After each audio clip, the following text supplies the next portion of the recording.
last week's Popova, we saw many of the mythological features that we've discussed in the class thus far. The text begins with a creation story, the gods coming together to create the world and mankind. As with the Roman creation story, there were several attempts before the gods were satisfied, and, as with many others, there was one generation that was destroyed by flood. However, here, the survivors didn't continue on to populate the earth.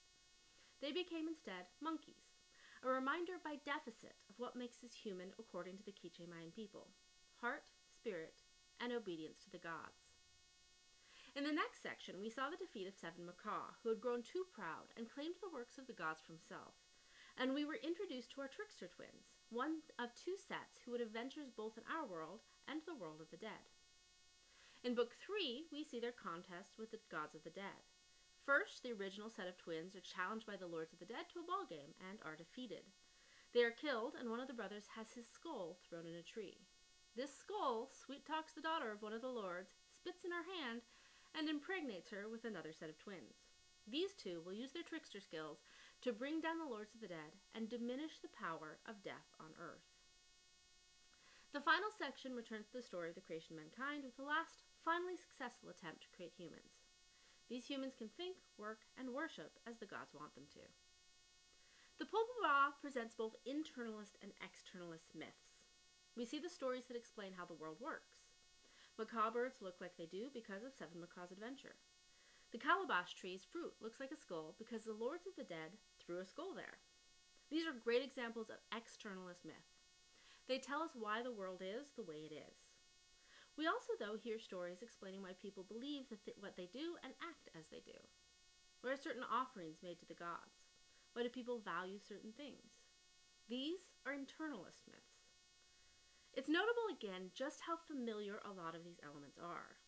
Even if they seem to be very foreign on the surface, there are universal themes, characters, and actions that we can trace across the world. Pregnancy by skull spit, for example, may not be something that you've encountered before, but the idea of a hero being born through a miraculous conception is common enough that Lord Raglan added it to his list of character traits in the hero archetype. One of the goals of this class is to read literature comparatively, which can often lead us to look for the differences between stories. But examining the similarities can be even more interesting because it can help us understand why we tell the stories that we do. In the second week of class, I introduced another important aspect of mythology, the epic. This is the story of a quasi-divine hero who determines the fate of a nation. These stories tell us not just who we were, but who we want to be. It's a story of a people, but it's an idealized version that reinforces the values and standards of a culture. Gilgamesh was our first example of this form as we saw the story of Uruk and his mythical king. This week, we'll be examining another epic, this time from ancient India, the Ramayana. The Ramayana, or Story of Rama, is a lengthy poem attributed to the poet Valmiki. We know relatively little about him, but his epic is an ongoing standard in Indian writing and is considered the inaugural poem in Indian literature. It was originally written in Sanskrit around 550 BCE. Like much early literature, the poem was originally transmitted orally and then written down later, having been expanded and revised along the way. Society in India at that time was centered around an agricultural economy and structured in a strict caste system, with the priestly class, warriors, and merchants making up the upper classes. The largest and lowest group, the Sudras, served them. Each caste was self-contained, no climbing the social ladder, with its own laws and codes called dharma. Dharma is the right way of living according to your station in life, your duties, morals, and obligations. These are not set out by men, but rather by the gods. In order to find your salvation, you had to build good karma by living according to your dharma. The Ramayana is situated in this caste system and draws heavily on Hindi religious beliefs, featuring a number of gods.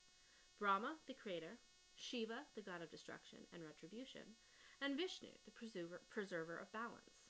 Rama himself is a human incarnation of Vishnu, who has come to earth to stop the demonic king Ravana. In Book 1, Vishnu decided to intervene to stop the wicked Ravana, and so was born as Rama. Rama and his half-brother Lakshmana are raised as warriors. Rama marries Sita, the foster daughter of a neighboring king and the child of the earth goddess. Rama and Sita are both portrayed as ideals, perfectly living the Dharma to which they have been born, even when it goes against their own personal happiness. Much of the tension of the Ramayana comes from this need to balance the requirements of the political caste system, the moral dictates of Dharma, and the conflicts of the divine.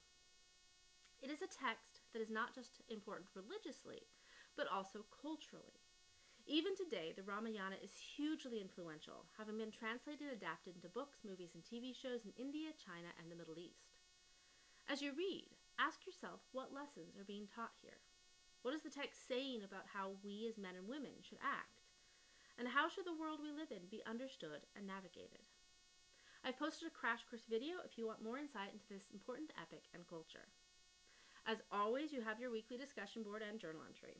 Also, remember that you need to complete your draft of your essay this week and turn it into tutoring or trade with a classmate. You must have your feedback returned to you by Sunday, so plan ahead. Happy reading, and don't forget to ask questions if you have them.